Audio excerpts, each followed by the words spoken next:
Hello and welcome to the 1871 podcast. Dylan's not with us tonight as he's taking an evening training session with Morocco Swallows in South Africa. But you don't have long to hear him again, as we have a special episode with Dylan on Sunday where we'll be looking back at his time at Reading and his career as a player and manager. So that's available from 10 a.m. on Sunday. But the ever reliable Johnny Hunt is with us again tonight for the fourth of our episodes this week. Yes, you did hear right. That's 4 episodes this week. And if you've missed any of our other episodes so far this week with Martin Allen, Terrell Thomas and Stuart Lovell, they are still available to listen to, as are all of our previous episodes with Steve Coppell, Graham Murty and all of our other great guests that we've had on so far. And talking of great guests, our special guest tonight is former Royals assistant manager Nigel Gibbs. But before we speak to Nigel, it feels like we've had to wait a very long time for this. But finally, it's the big one for Reading tomorrow, away to Barnsley. So, Johnny, how are you feeling ahead of tomorrow's game? Oh, Johnny, are you there? Oh, I think Johnny's just lost his connection. Johnny, are you there? Yeah, sorry, mate. Can go with the phone. The wind's blowing the wrong way over. All right, we'll let you, Johnny. We'll let you sort your phone out. I'm in. All good. Yeah, it's a bit of a funny echo, but anyway, I was just wanting to know how you're feeling ahead of tomorrow's game at Barnsley. Yeah, nervous. It's a big game. It's a cup final, really, for us this season. We draw. It's not the end of the world. Yeah. Johnny, I think you might have to sort out your connection. I think you're on twice here. So anyway, we'll try and get through this. We'll leave Johnny to try and sort that out. But yeah, I heard Paul Ince say that, look, this game tomorrow, it's not going to define the season. Whatever happens tomorrow, you know, even if it's a defeat, obviously none of us want that, but still 2 points clear. And I think he's absolutely right. 8 games to go. That one game is not the be all and end all. It's no good winning tomorrow and then losing the last 7 games. So look, let's welcome our special guest. Hello, Nigel. Thank you for joining us, and a very warm welcome to the show to you. Thank you, Mark. My pleasure. Hi, Johnny. Hiya, how are you? I'm very well, thank you. Looking forward to it. Good. And Nigel, we're going to be talking about your time at Reading, but I'd like to start off with a fun fact about you, Nigel, if that's okay. And it is April the 1st today, but I believe this is true. Okay. I heard that you were once a backing singer for Elton John. Is that right? Well, there is a little bit of truth in that. No, what happened was that we went on a tour to China, and Elton came this was when I was a player at Watford, and he came with us, and we actually won the Great Wall of China tournament. And in the evening, we were in the bar, and there wasn't many people around, a few tourists, and not many people knew him, but we persuaded him to get up on the piano and do a little bit, and he got us all to join in and sing with him a little bit. So that is the closest I've ever got to backing Elton John. But yes, I did actually have a little sing song with him. Oh, there you go. Fantastic. So, and as I say, it's after, I think the April Fool's jokes finish at midday. So we're okay. That is a real true story. We haven't said that is a real true story. So, what a way to start. Look, you mentioned Watford. You had a great career as a player at Watford. You won, I think, Player of the Year in 1992. You played for Watford in the Premier League, and you're in the Hall of Fame. And I think, correct me if I'm wrong, I think I'm right in saying that although you have the second highest number of appearances for Watford behind Luther Blissett, I think you've actually made the most starts. Is that right? Yes, that's correct. I hold the record for the starts. Unfortunately, early in my career, there was only one sub, and as a fullback, I wasn't required much on the bench to come on and change a game. So I didn't quite make the total appearances, which Luther Blissett holds. I did have a nasty injury. I missed 18 months with a knee injury, so I missed out some appearances there. And I'm also the longest serving player in their history as well, I believe. So yeah, I had a great time there. Well, we've got a Reading. We're going to call you a Reading legend, Nigel, but obviously a Watford legend. Very kind of you, thank you. As well. So, I think I'm right in saying it. Again, correct me if I'm wrong. You retired as a player in 2002, and I believe your first role in management was with Watford as caretaker manager in 2005, something like that. And then in 2006, of course, you joined Reading to work with the younger players. Can you start by telling us how that move came about? Yeah, sure. I actually finished, as you said, in 2002, and Ray Lewington became the manager that summer. And he said, look, if I get the manager's job, because he was the reserve team manager, because Luca Vialli was my manager for my last year as a player. And he said, if I get the job, I want you to take the reserves. I'm going, I'm not really ready for that. Yes, you are. And basically, I did the reserves for about 18 months and actually became his assistant for the rest of his time there before, unfortunately, he got sacked. I then was Adi Boothroyd came in, and in the summer he decided he didn't want me and sacked me. And I actually worked part-time for Tottenham in the academy, did a bit of work for Kenny Jackett as a scout when he was manager of Swansea. And then I got a call from Nick Hammond, and unbeknown to me at the time, but Ray Lewington had recommended me to Steve because they were looking for a development coach, which they hadn't had before. And met Nick Hammond, spoke with him. He then got in touch with Steve. Steve phoned me, and I accepted the job, obviously, because they'd just gone into the Premiership for the first time. What a time to be coming to join the club and to work with Steve Coppell, to be honest. So that's how it came about.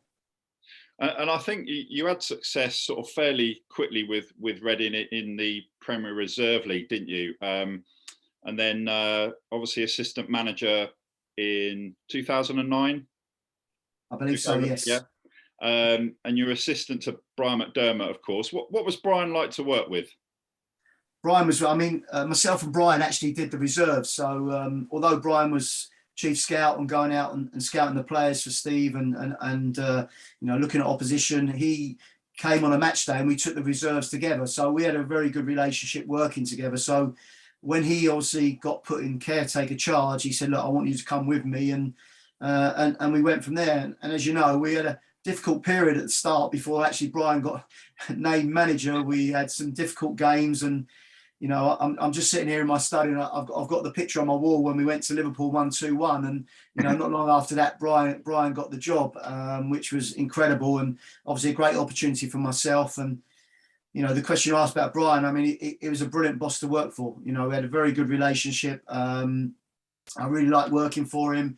He valued my opinion, involved me in everything. And we worked really, really well together. And it was, one of the best periods of my coaching career, to be honest. And you were assistant manager when Reading won promotion back to the Premier League in 2012. That doesn't seem too long ago, but actually it's 10 years ago already. Yes. So yes. What do you think the secret to your success as a management team was that season? I think Brian knew all the players anyway. The ones that he'd brought in, obviously integrated into the squad, and I'd worked with quite a lot of the younger players in the reserves. So it was just a good combination. I think Brian's, his tactics, he's putting together a team, his motivation, his management skills, and my coaching as well. It just was a good combination, and we worked well together. I think. The biggest thing we had at the time was a good team spirit, very organised and very, very, very fit. Now, individually, probably other clubs at the time had better individual players, but our squad as a group were as good as anyone in the league, and that's really got us over the line. And I think we worked really well together. The players bought into it, which is important, and it was a really good time. I think, also you remember back, we lost in the playoff final, which was really, really tough to take. And we had a very, very short period in that summer before we were back in. And then within a couple of weeks of pre-season, we've lost Shane Long and we lost Matt Mills. And then we're trying to pick the players up with confidence and bring some new players in. And so it was a really, really tough time that month, that first couple. And then obviously going into the league, and we just got going really, and it was a fantastic time to be at the club, I've got to be honest. And Dylan often talks about his time at Reading in the 90s and the great spirit and the characters.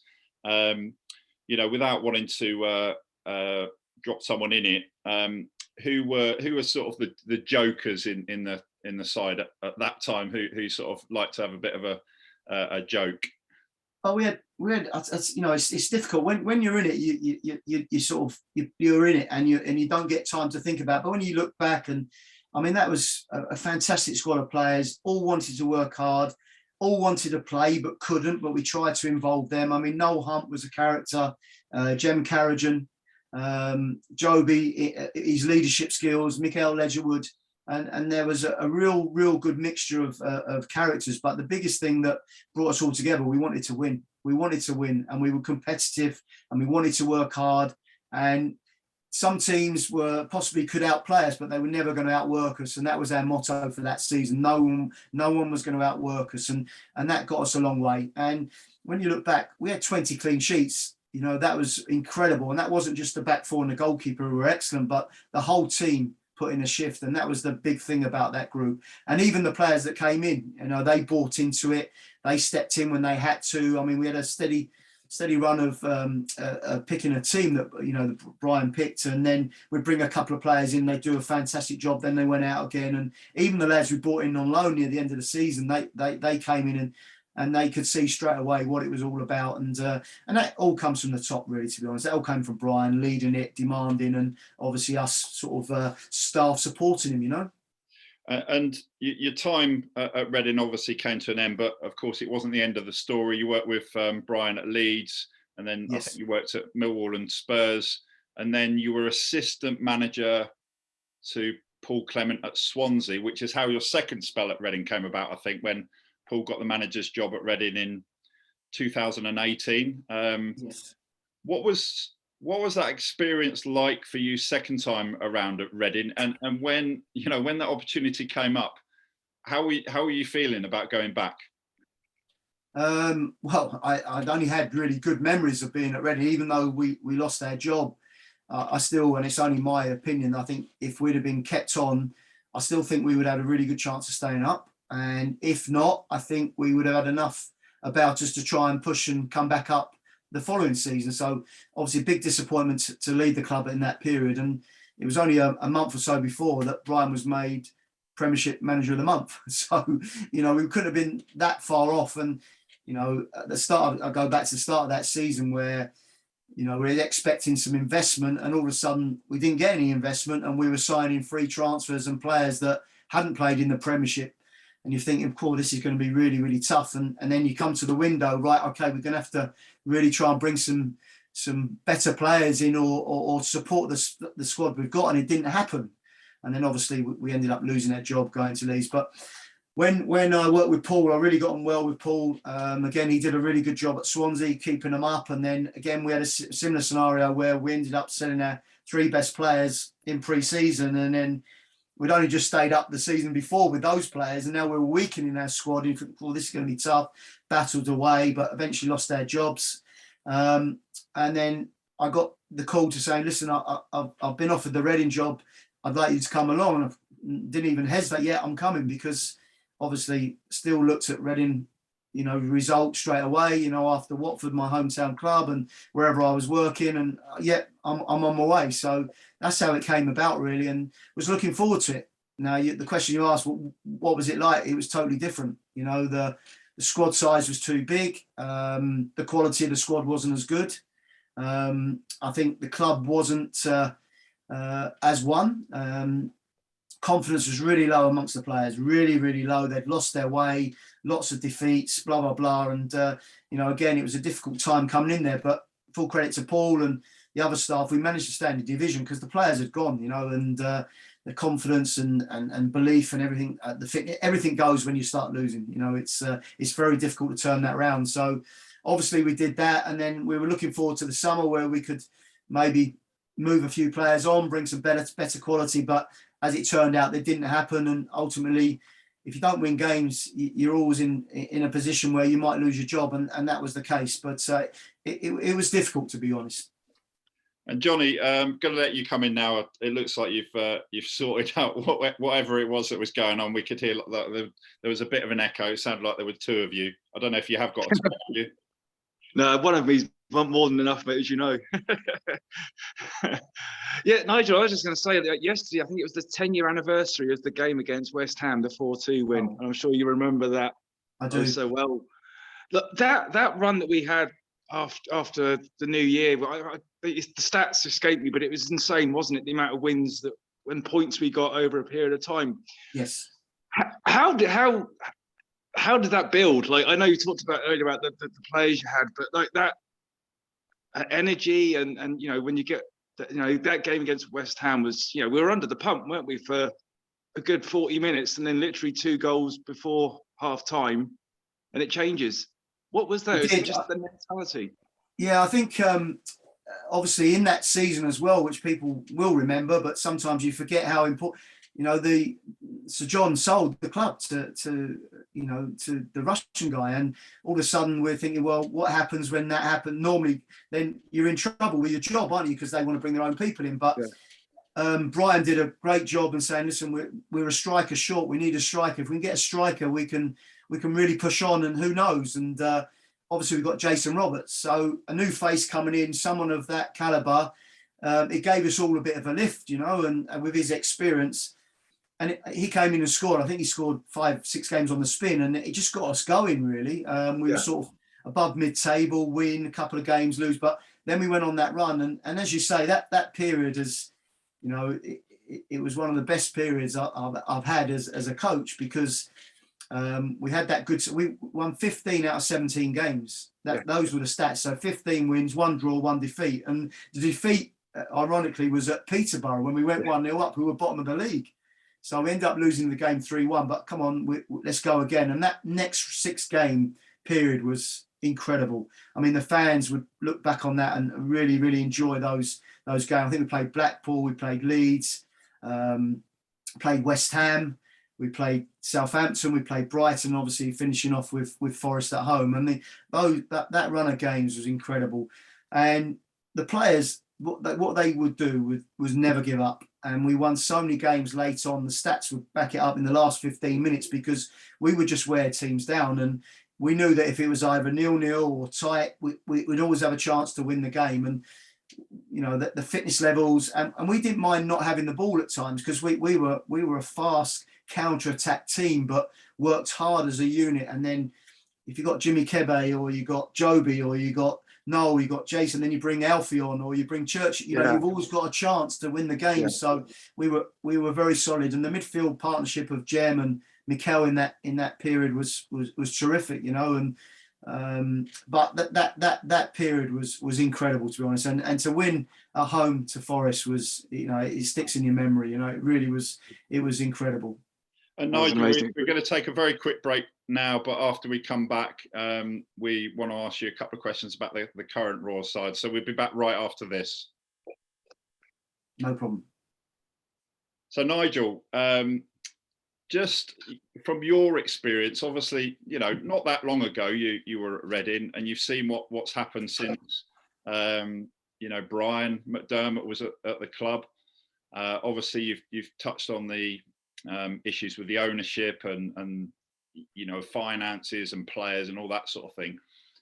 In the last few years, what do you kind of make of what's happened at Reading? Because we were talking about this the other day. Fantastic start to last season, then it all kind of fell away, and there's been a lot of discontent with the fans, and obviously it's looking quite promising now to avoid relegation and stay in division, but there's still a lot of concern. What do you make of what's happened since your last time at Reading? I mean, I always look for the results, and I'm watching from afar now. But I think this period now, did you say 8 games to go? It's going to be so important that everyone sticks together, and we've got to have positivity.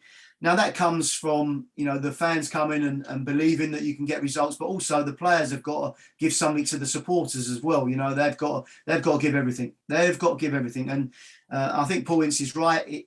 If tomorrow isn't a must-win game, but it's an important game, because a must-win game is the last game of the season. You've got to win. That's a must-win game. But there's 8 games to go. I think the first thing Paul will be doing was making sure they get a good performance. And with a good performance, more often than not, comes a result. And that's what they've got to focus on. They've got to take each game as they come. Everyone stick together. Everyone giving their all. And that's all you can do. That is all you can do. And hopefully you have enough quality in the squad, in the team, that can get you a result.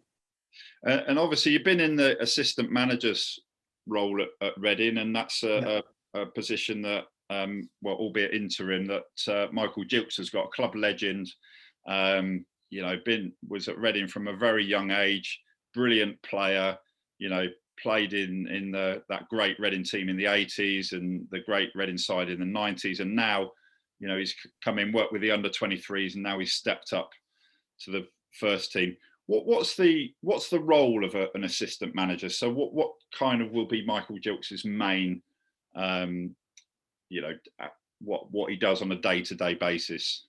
He'll be supporting the manager on a day-to-day basis on the coaching field. He'll be supporting him in the meetings where he's, maybe a little bit unsure of what team he's going to pick or what player he's going to pick.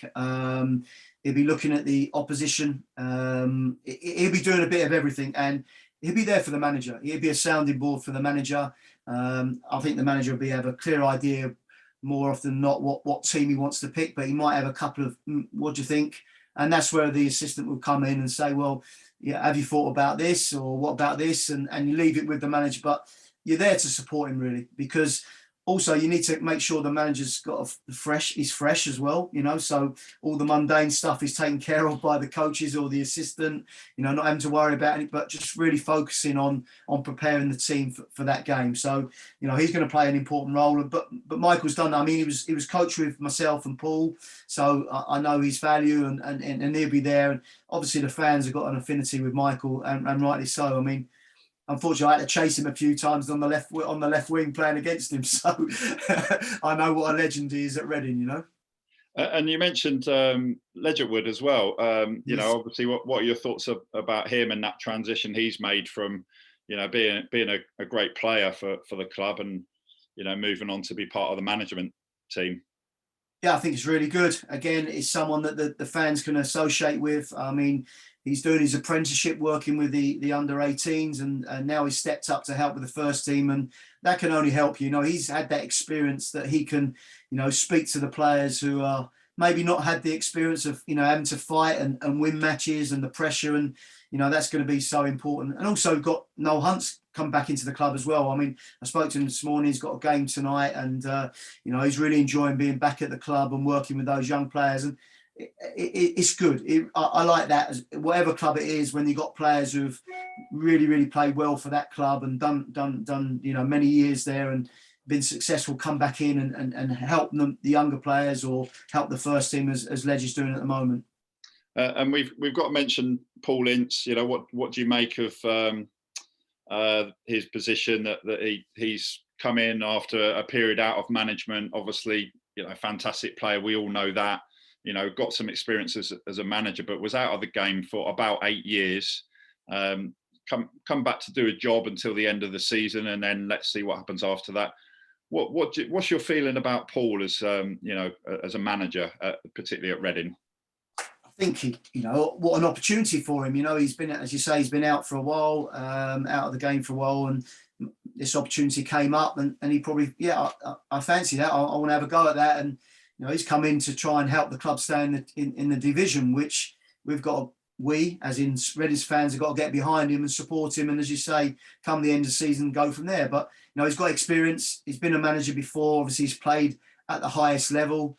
But he has got that experience of managing, which is going to be very, very important. And as I say, it's really a time where all discussions about what the future is going to be at the end of the season. At the moment, the most important thing is the game tomorrow. That's the most important thing, and getting behind the manager and the players, and then come the end of the season, discussions will be made and go from there.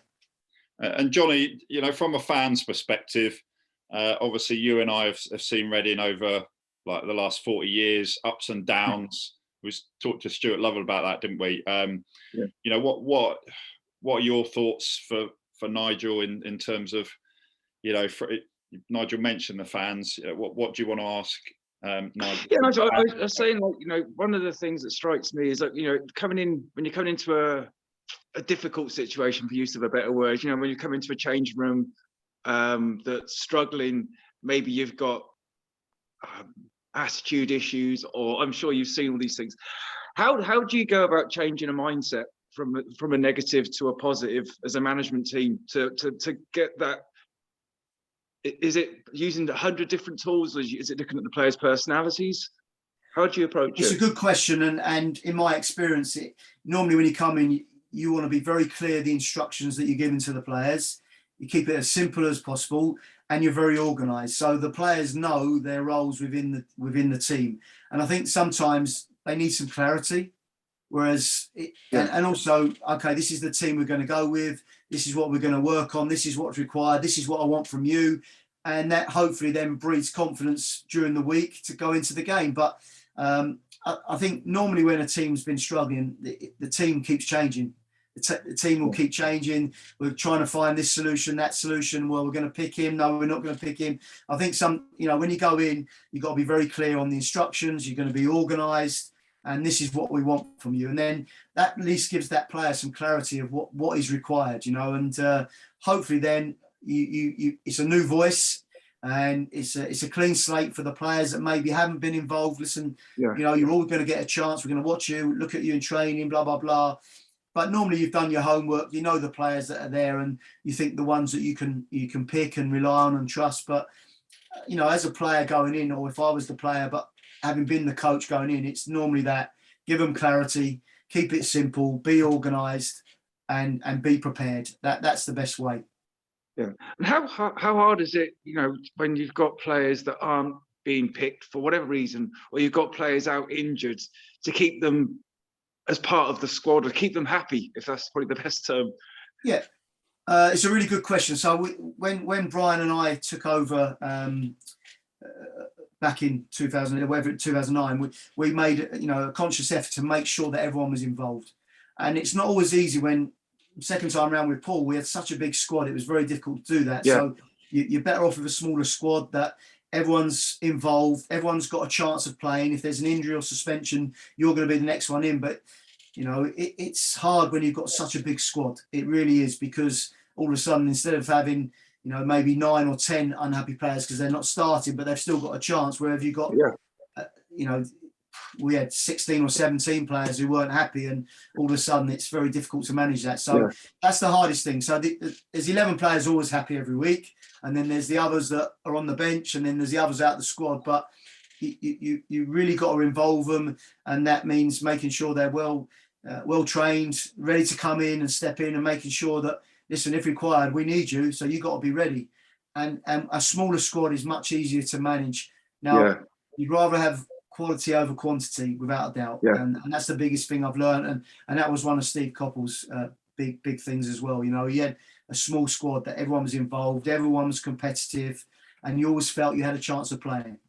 And Nigel, we've had Terrell Thomas, new signing from Crewe, a centre-back, he's in his mid-20s. And we asked him about chances of getting in the first team and what his attitude towards that is. He's got a couple of experienced centre-backs ahead of him. And, he pointed out that the last game, it was a win, clean sheet.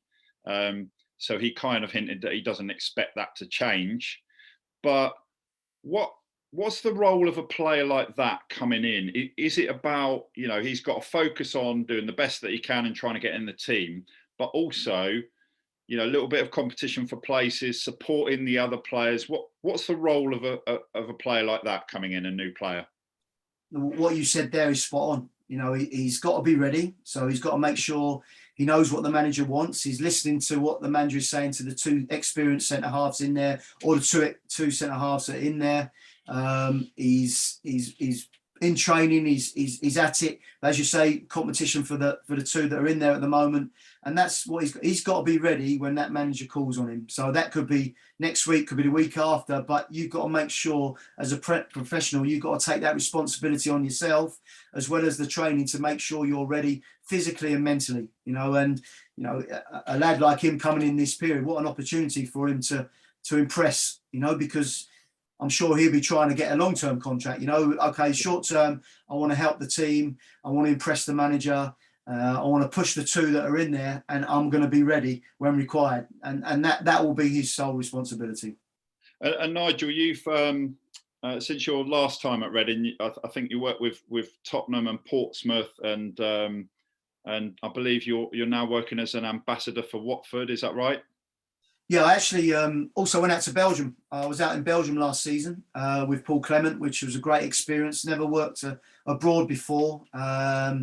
again, results didn't go our way, always mitigating circumstances, but lost my job, came back, helped out at Portsmouth. And then I also then got the call from Ryan Mason when Jose got sacked at Tottenham. So I went in there for the last 7 games, was first team coach at Spurs at the end, which was a great experience, working with the calibre of players there. And we had 7 games and Ryan did very well. I'd coached him before and worked with him. So when he said, look, I'm going to get the caretaker role, I'm going to be put in charge, will you come and help me? Obviously, I was, where's my car keys? I'm on my way, you know, it was one of those. So that was a brilliant experience.